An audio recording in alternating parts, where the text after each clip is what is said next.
Welcome to 2050 Investors, the podcast that deciphers economic and market megatrends to meet tomorrow's challenges. I'm Kokou Agbo-Bloua. I head up economics, cross-asset, and quant research at Société Générale. In each episode of 2050 Investors, I'll investigate a key megatrend that relates to the economy, the planet, markets, and you.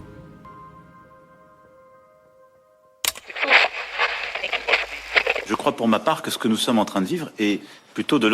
believe that we are in the process of living through a tipping point or great upheaval.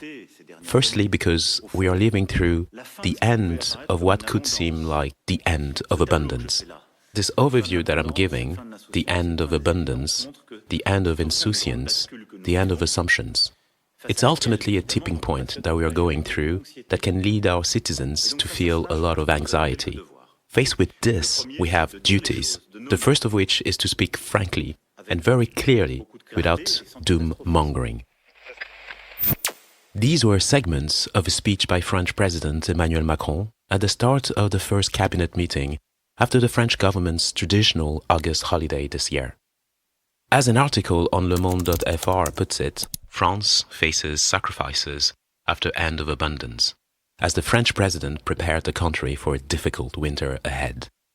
Don't ask me why, but this speech reminds me of Frank Sinatra's timeless song, My Way, an amazing, deep and soulful song.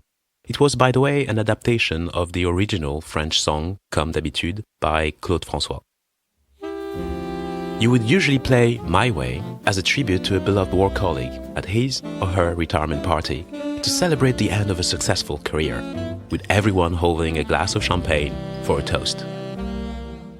Or perhaps the last song you would want to play at your 90th birthday with all friends and family members as you shed a tear full of mixed emotions when you look back at what you've accomplished. And, the carbon footprint of your 50-plus strong descendants that will probably reach a combined 40,000 tons of CO2 equivalent over their lifetimes. And you whisper to yourself, what have I done? A bit overly dramatic, don't you think? Yes, probably. I got carried away in my failed attempt at an Alfred Hitchcockian twist. Okay, so back to sobriety then. When it comes to the end of abundance and carelessness, I think we could rename the song Our Way. Really? Why would you want to do that? Hold my glass of champagne for a second. Now, just imagine all the 8 billion humans on Earth holding each other's hand, all facing planet Earth at a time where 6 out of the 9 planetary boundaries have been breached, with irreversible damage being inflicted to its biodiversity, natural resources, soil, global hydrological cycle, etc. Each and every one of us, and you included, Siri, not singing Heal the World, we did that already in the frog and climate change episode, but instead singing at the top of our lungs, we did it our way. Here it goes. And now the end is near, and so we face the final curtain. My friend, we'll say it clear, we'll state our case, of which we are certain. We've lived a life that's full. We traveled each and every highway. And more, much more than this, we did it our way. Yes, there were times, we are sure you knew, when we bit off more than we could chew. But through it all, when there was doubt, we ate it up and spit it out.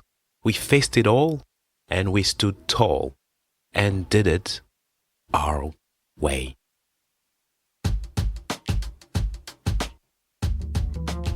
Is this really the end of abundance and the beginning of a new era of scarcity of natural resources and stable climate? Is this also a new era of lower returns for financial assets, as central banks around the world aggressively raise interest rates in their epic and merciless battle against inflation, thus putting an end to the easy money-fueled bubble in equity and bond markets? Should we prepare for the end of economic abundance, with more scarcity in goods and services, lower housing affordability, an endemic cost of living crisis, a disruption to the very fabric of globalization via a breakdown in supply chains and a new geopolitical world order? Or maybe, just maybe, instead of preparing for the dystopian world in the movie Mad Max, we are at the beginning of a revolution in mindsets where less is more. Let's start our investigation.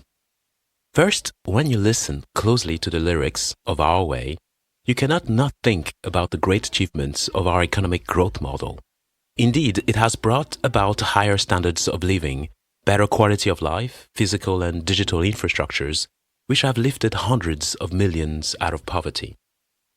Our civilization can see further into the universe than ever before. We've discovered the Higgs boson and found a vaccine to the COVID-19 pandemic in a record-breaking time via breakthrough mRNA technology. All of this would not have been possible without the industrial revolutions at the beginning of the century, which increased human productivity 100-fold, thus giving us the luxury of time to enjoy higher education, holidays, and entertainment, like listening to this podcast.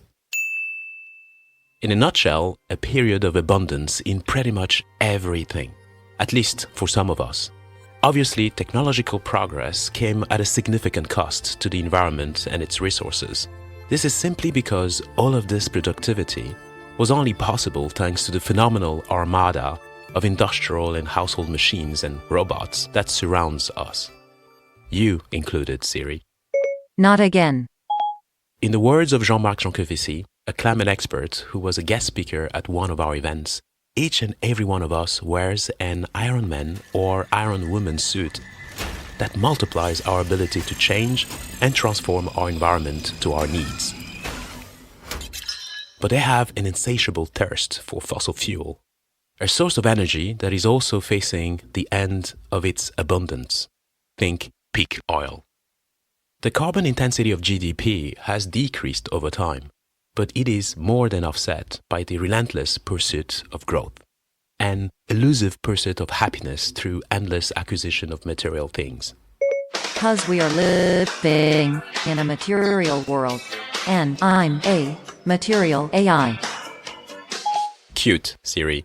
Anyway, as a documentary on Netflix puts it nicely, we work long and hard hours at a job we hate, to buy things we don't need to impress people we don't like. Pretty grim, perhaps too grim, so let me balance that quote with one from Confucius. If you find a job you love, you will never work a day of your life. I feel this way about podcasting. Good for you. Now, when it comes to financial markets and the economy, clearly there are tough times ahead. Hundreds, if not thousands, of articles covered the recent political crisis in the UK, which started with the mini-budget debacle. It is a good example of the end of abundance in economic stability and low interest rates volatility. Think mortgage rates, for example. The Guardian has an article entitled "The Mini-Budget That Broke Britain and Liz Truss." The Financial Times has one that reads, "Liz Truss apologizes for chaos caused to Britain by mini-budget." And another entitled, "Economists Downgrade UK Growth Forecasts in Wake of Mini-Budget 2022." This is a clear example of a situation where two very powerful economic agents clashed. Central banks on one side, with unlimited ability to print money but also set interest rates, and governments on the other side, with an unlimited ability to raise taxes and implement policy. One cannot not quote, "Everyone has a plan until they get punched in the face." Now, ask yourself the following question. What happens when an unstoppable force, think central banks, meets an immovable object, think government and its obsession to stay in power? My precious. Any answer from the audience? Well, this is elementary. The answer is time stops. Sorry for the dramatic effect. That would be true in theoretical physics, And this might even create a black hole, perhaps. But here, we're dealing with humans. Do you remember Einstein's quote? There are two things that are infinite: the size of the universe and human stupidity. And he was not sure about the size of the universe. Okay, so when the government and the central bank of a country clash, well, something eventually breaks. The value of its currency or its bond market, as the country's credibility is put into doubt and investors demand a higher risk premium. You can take the analogy of two people pulling the steering wheel of a car in opposite directions as they are cruising down the highway at 100 miles per hour. You would agree with me that this is unlikely to end well. And the insurance company is likely to ask for a higher premium. This is a euphemism, right? Yup. Then again, when they do work together, they can be a formidable force for good. We all saw this during COVID-19, when $25 trillion of monetary and fiscal stimulus was successfully injected into the arms of the world economy, and it was put in hibernation to save human lives and livelihoods. But let's get back to the UK and our end of abundance in economic stability example. In its attempt to jumpstart growth, Liz Truss's plans to cut taxes and stimulate growth would have increased aggregate demand and put more upward pressure on inflation. The very inflation virus that central banks around the world, Bank of England included, are so determined, if not desperate, to quash by all means necessary.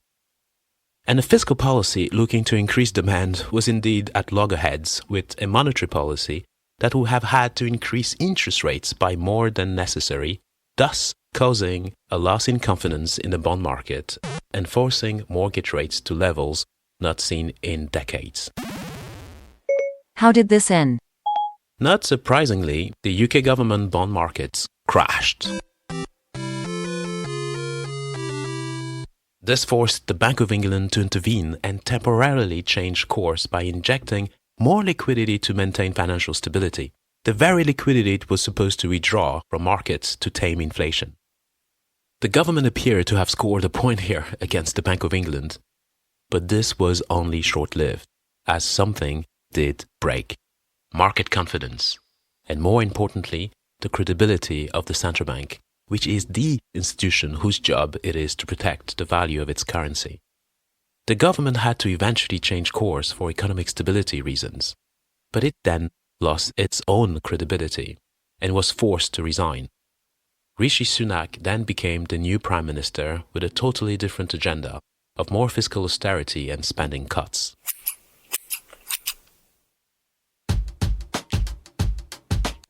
We, or at least in the UK, are thus entering an era of tighter monetary and fiscal policies needed to combat inflation. Or, in other words, the end of abundance. Joke aside, one could argue that monetary policy prevailed against fiscal policies when economic stability and the credibility of a central bank were at stake. The question is now whether this tension could appear elsewhere, in the US or in Europe, where governments are all looking to shield households from the cost of living crisis, and thereby potentially making the inflation outlook worse for central banks. Only time will tell. But in the meantime, when the discount rate for most risky assets is both rising and volatile, it has a negative effect on confidence, and asset prices suffer. Ultimately, it is more likely to be a transitory rather than a permanent state of affairs, if and when inflation is defeated.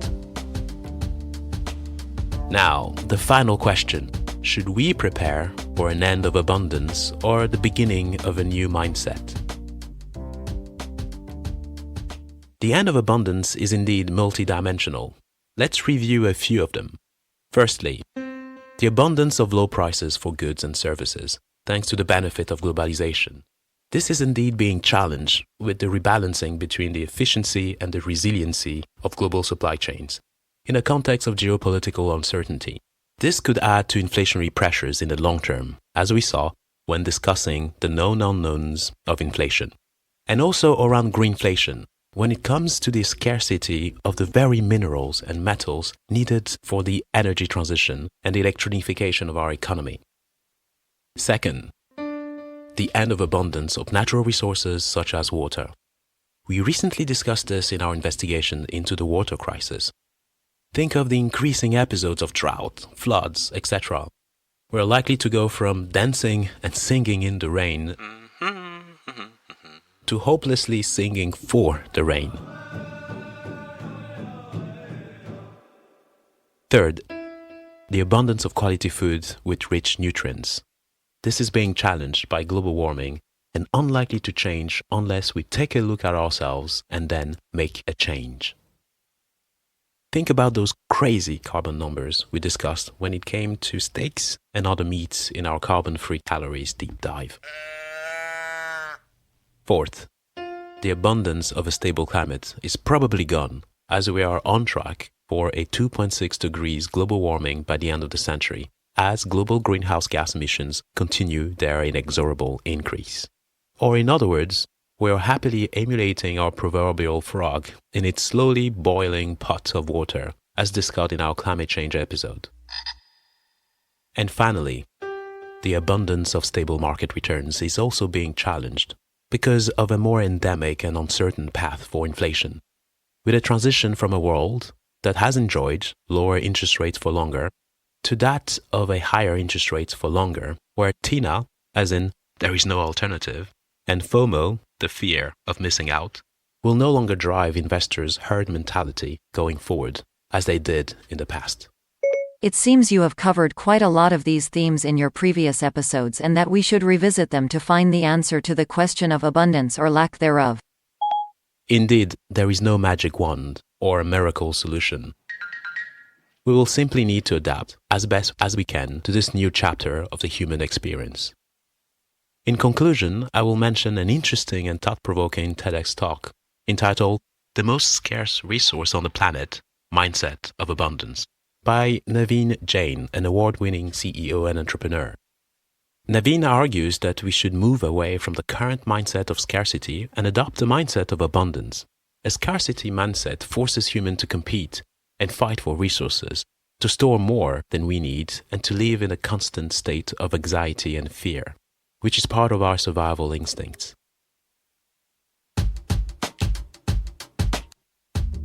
Abba would say, this is where the winner takes it all. Instead, a mindset of abundance implies more cooperation, sharing, innovation, creativity, and entrepreneurship to meet the daunting challenges of tomorrow, and particularly a redefinition of what we really need, a mindset of where less is more. Winston Churchill summarized this change in mindset very well when he said, "A pessimist sees the difficulty in every opportunity. An optimist sees the opportunity in every difficulty."